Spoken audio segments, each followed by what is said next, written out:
W Global. This is the channel where we will meet with international visitors to Walailak University. And today we are very honored to be visited by Professor Dr. Adi Irfan Ani, Pro Vice Chancellor for Revenue and Infrastructure from Universiti Kebangsaan, Malaysia, and also Dr. Siti Rahmat from Deputy Director for International Mobility and Collaboration Center from Universiti Sains, Malaysia. Now, today we are very honored to have you as guests for the project run by the Center for International Affairs called International Reputation and Excellence Promotion 2025, shortly known as IREP. Thank you for that. And for this program, I think we would like to learn from leading university like Universiti Kebangsaan Malaysia and Universiti Sains Malaysia about how to promote our international visibility, because this is a significant part in the world ranking platforms. So let's start with Professor Adi. Okay, thank you, Prof. Patnarin. Okay, first of all, we are so glad. Okay, thanks for inviting us. Okay, so it's actually indeed a good opportunity. Okay, in line with the world ranking exercise. Okay, in building up the reputation, recognition, one of the key activities. Okay, in promoting or in highlighting our visibilities. Okay, is among the lecturers and the students, because these two person, okay, is the key person in the universities. Okay, so and then to produce quality graduates, we also need quality lecturers, quality academics, and the rest of the teaching team, okay, including the administrators, right, and the whole workforce of the university. So, in line with the international recognition, reputation, so by having the invitation like this, okay, the cross universities among the two countries, the neighboring countries in particular, so it's a good start, okay, in upholding the brand or the name of the universities to the international level. So at least we get ourselves and learn each other between both nationalities, okay, the neighboring countries. So let's strengthen our collaboration. Okay, I would say that internally among the ASEAN. Yep. So it's a good starting point. So what is being done by Walailak universities through this IREP program, so it's very welcoming. Okay, and it's very significant, okay, in putting Walailak universities and the Malaysian universities as well into the map. All right.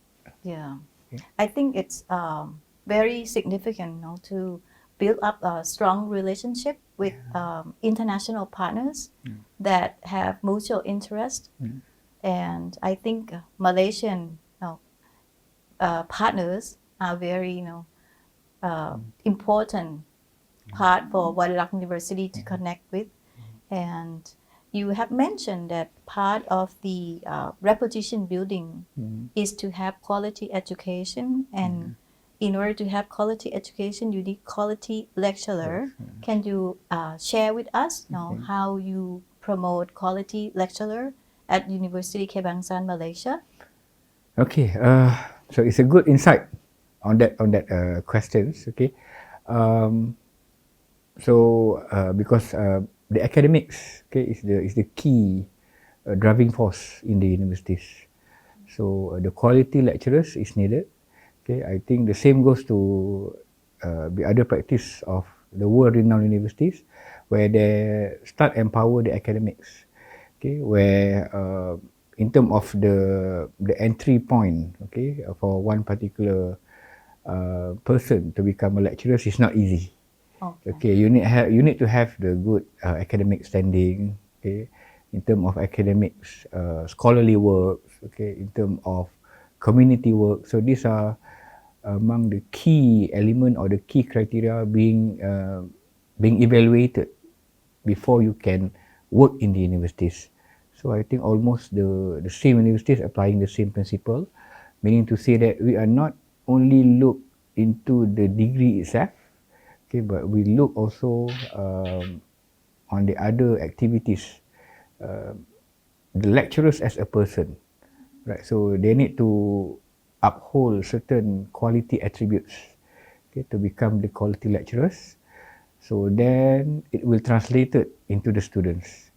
So again, we do need quality lecturers first, okay, but different universities, they will have a different definition of the quality lecturers, I'm sure, but at least we share some common baseline criteria like the academic performance during their PhD or undergraduates pointers, okay, and then active involved with the community, okay. So these are all some basic criteria to become academics. So when this is preserved and maintained throughout the journey of employing new academics for the universities, it will sustain what we call the quality academics that will definitely translate into the students. Yeah, So, I think that's the same thing our president expressed, because he put importance on quality lecturer selection from the start. That's what he shared with us, that if we have quality lecturer, that will be transferred to the benefits to the students. And that's why he interviewed all of the lecturer himself, and he did not only look at the grades of the applicants, lecturer applicants. He also looked at his or her performance in terms of the academic research output, because that's important. The finding from new knowledge is more important than the knowledge the lecturer gain from universities. Now we turn our attention to University Sains Malaysia. Dr. Siti, how about USM?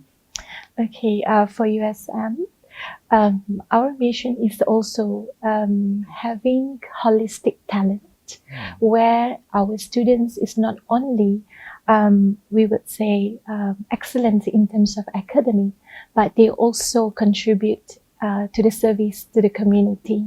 Yeah, so that's why in most of our curriculum activities and co-curricular activities, we had a lot of community engagement program as well. Even we also encouraged to have mobility program that embedded community engagement projects, in either short-term or long-term mobility program, because we believe that when we can design the holistic talent, this is actually contribute to the community and social surrounding. I give one example. We do have short-term mobility which involve University of Toyo in Japan. So they involve in problem-based learning project. So we bring them to learn how actually to be elderly at Silver Jubilee Home. So Silver Jubilee Home is actually the old folks' home. So we make them understand how actually the characteristics and the nature when someone become elderly. So from there, they will try to understand what they can help the elderly to be more active aging. So although they are elderly, but actually they can contribute a lot too, and they can have a lot of activities together. So part of the USM visibility enhancement is through mobility activity. Yes. And you shared with us that in order to enhance mobility, you need to probably tailor the mobility program to Yeah. suit the students' interest. True. Okay. I think one thing that we probably need to work on more in terms of mobility is the inbound mobility from Malaysia. Because right now, I think Walailak University is working more actively in terms of outbound mobility. We send our students abroad, and because Malaysia is very close and it's affordable to our students, so most of the schools send our students to Malaysia. But now we would like to have more Malaysian students coming to have international experiences at Walailak University. Do you have any suggestion that the kind of program that we can tailor, to interest Malaysian students to come here? Okay. Let's start with USM. Yes. Okay. Ladies first. All right, thank you. Okay, for USM, I think most of our students, they really love when you can embed the combination of cultural as well as community services. Yeah, Okay. because they want to get international exposure. They want to learn about culture, yeah, at Thailand, and they also want to learn how Walailak trying their very best to expose their students to its community services. Because from my readings, Walailak strength is also in terms of community Of course, engagement and community services. So this is something really good for our students to have more exposure on community engagement in Thailand. Thank you for sharing the information. How about UKM? Okay.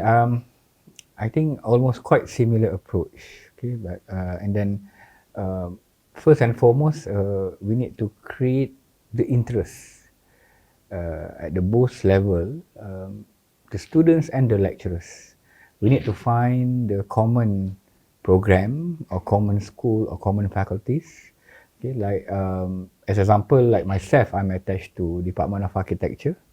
Okay, so and then as a national university, so we are holding the native architecture, right? So and then in terms of architecture learning, okay, what will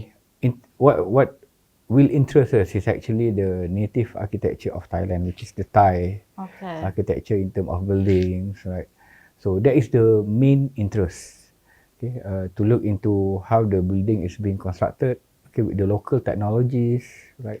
So this is the common or the core idea in encouraging the student for mobility. And apart from that, okay, when they are traveling abroad, okay, we also need to taking care of their needs. Okay, one of the interesting part is actually the food. Okay, so and then among Malaysian, okay, Tom Yum is very famous, right? So we can discuss with the students. Okay, if you want to try the original, so-called original Tom Yum, so this is the place, this is the land of the origin.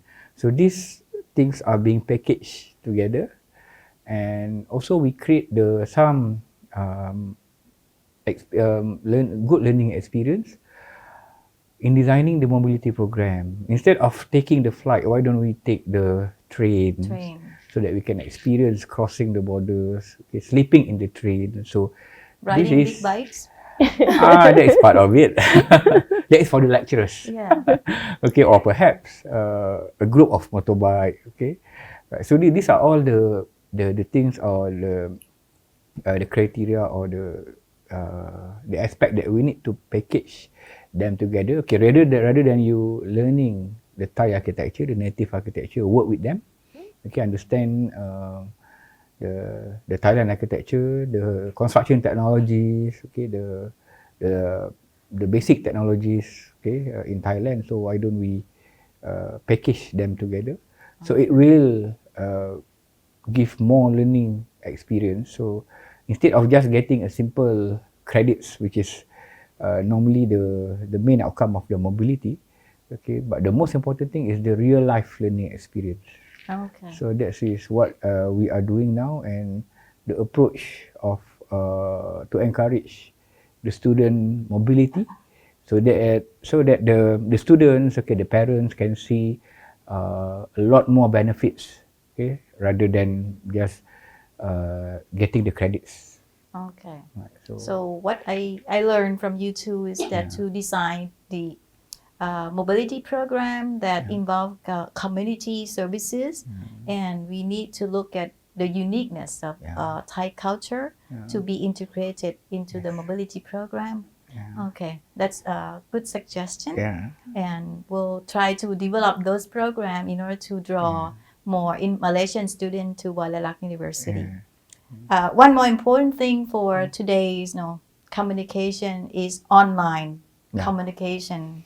Can you give us some suggestion about the platform that we should use in order to reach out to Malaysian students to let them know that we have these good mobility program that involve community services and that will make them learn a lot more about Thai culture and make them enjoy Thai food. What kind of channel of communication we should use in order to reach Malaysian students? In terms of communication, okay, I think nowadays we need to go both ways. I mean, official and unofficial, right? So, of course, we go for official platform first, okay, by contacting via emails, right? Okay, build up the reputations, okay, giving personal touch, okay, between the two programs, okay. Build up the reputation, I would say. So, and then after that, we need to. So if we can manage to get the official starting point first, so after that it will easy, okay, to do the communication via WhatsApp, via Telegram, which is more social media approach, right? And then actually, but the most difficult part is, of course, to getting the official email being replied. Yeah. Right. So that is the most difficult. Okay. So, but since now with the technologies, okay, and then people also reading all the emails day and night. Okay, not during the old times. Okay. So somehow we need to have that kind of link. Okay. Official come first, then the unofficial will lock everything. Yeah. All right. So we that should is the get approach. started by connecting with the right person Yeah, at the the right university person. first, and Okay. then later we can find out the social communication channels. Yeah, Okay. exactly. Okay. How about USM? Okay, for USM, we welcoming Walailak University for any kind of invitation in terms of international exposure. So you can contact us at International Office, International Mobility and Collaboration Center. Maybe you can share with us your social media link, for instance, your YouTube channel, your Facebook page, or your Instagram or TikTok. Yeah, then we will blast to our students. I think they really love this kind of social media. So let's say you have some mobility program here. Then you can share learning experience and all the activities. I think this will attract our students to come to Walailak. Yeah. Okay. And other than that, you can also organize a sharing session where usually we have this with our European partners. So for instance, there's one day virtual campus tour, for instance. So you can share what are the programs at Walailak University that can match with our students' background. And from there, they also can have Q&A session with your person in charge. Of course. Then from there, we can link up the students to the respective faculties. And I think this can be another platform for us to connect together. Yeah. Okay, yeah. We have learned a great deal about how to enhance our visibility through the mobility program, and also it's very useful for actually Thai university members to learn that to attract Malaysian students to Thailand, we need to develop mobility program that involve community services, and we should think about the uniqueness of Thai culture to be integrated into the program. And also, we need to connect more with the right person in Malaysian University in order to promote our program and do the virtual publicity in order to let Malaysian students know about us. Thank you very much for joining WU Global today. And I hope that in the near future we'll have more opportunity to invite you back and also to visit your esteemed university in Malaysia. Thank you. Thank you. Thank you so much.